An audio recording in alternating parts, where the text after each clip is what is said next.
I think the secret to success, it doesn't matter if you come from a little village or from a big town. There's one thing that you have to do, and that is you have to first of all work your ass off. And number two, you have to have a very clear vision of where you want to go. You have to be brave. You have to be tough.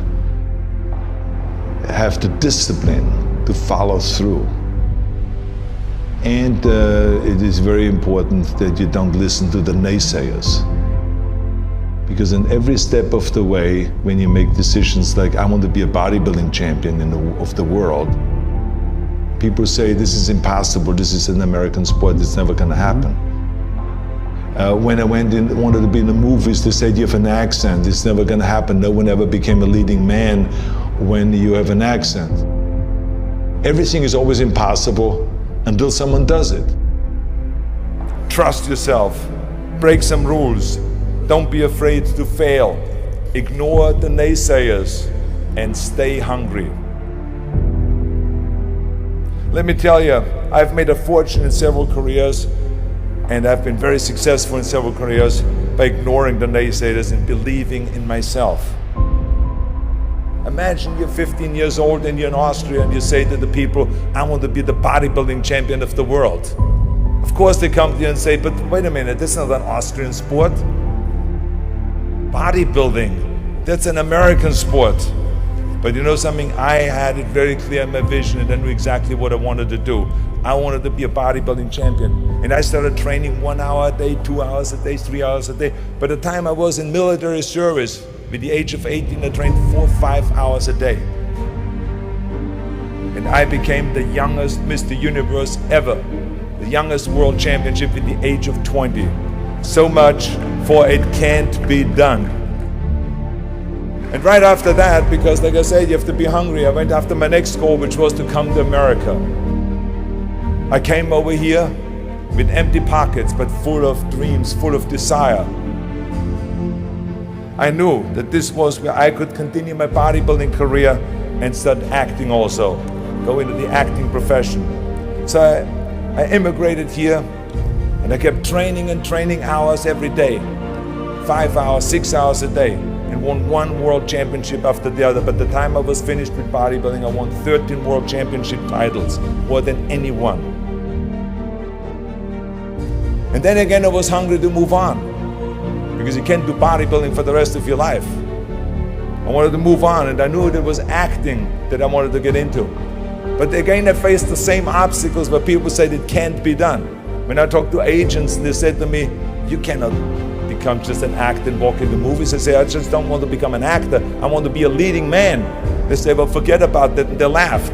I mean, with your accent, no one has become a leading man with your accent. And with your body, look at all those bumps sticking out. This overdeveloped body they were in 20 years ago when they did Hercules movies, but now it's Dustin Hoffman, it's Al Pacino, it's Woody Allen. Those are the new sex symbols, don't you understand it? Look at you. Forget it, it will never happen. And with your name, Schwarzenschnitzel, or whatever your name is, I can see that already up there on the billboards. That isn't gonna sell any tickets. But you know something, I didn't listen to them. I started working very hard, just like in bodybuilding. 5, 6 hours a day. I went to acting classes, speech classes, dialogue classes, accent removal classes. Everything that you can think of, I did. And slowly everything started happening. All of those liabilities that they talked about started turning into assets. When I did Conan the Barbarian, the director came to me and he said, if we wouldn't have you, we would have had to build one. And on Terminator, the director said, I couldn't imagine to have anyone play Terminator that wouldn't have an accent and that wouldn't have your body. I cannot imagine the line, I'll be back, with a normal American accent.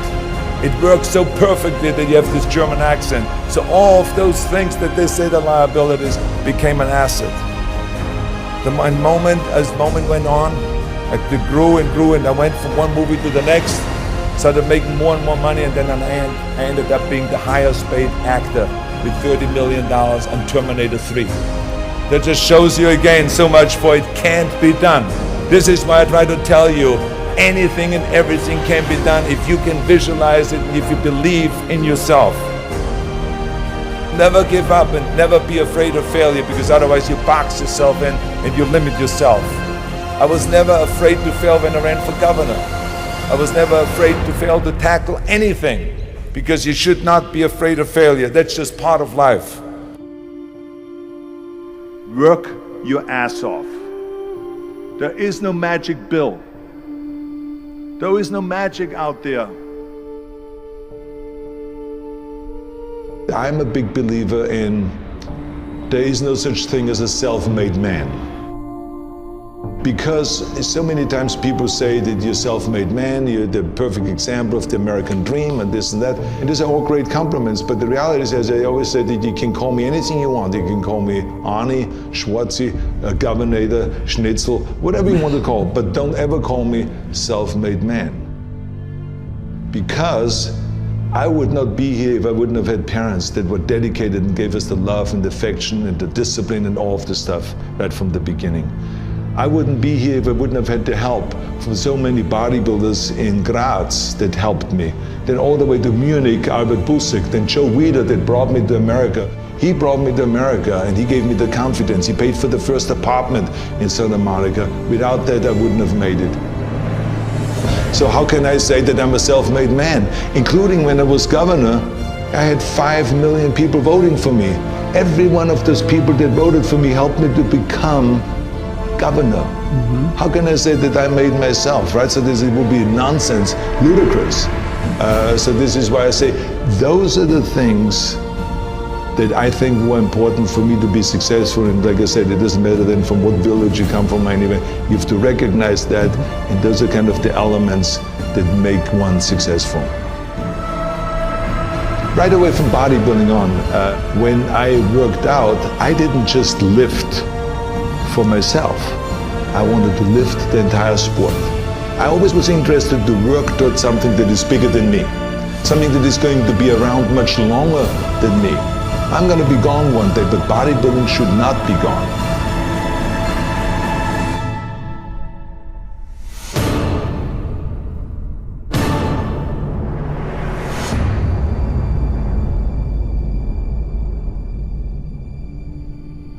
No matter how successful you get, no matter how old you get, you always have to be hungry for more.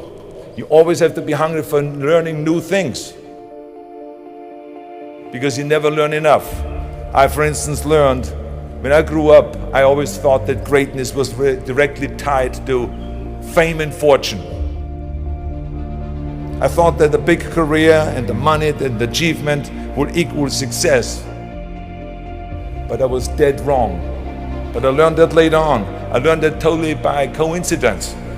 When the University of Wisconsin did a research program on what effect weight training would have for Special Olympians, for intellectually challenged people, they called me.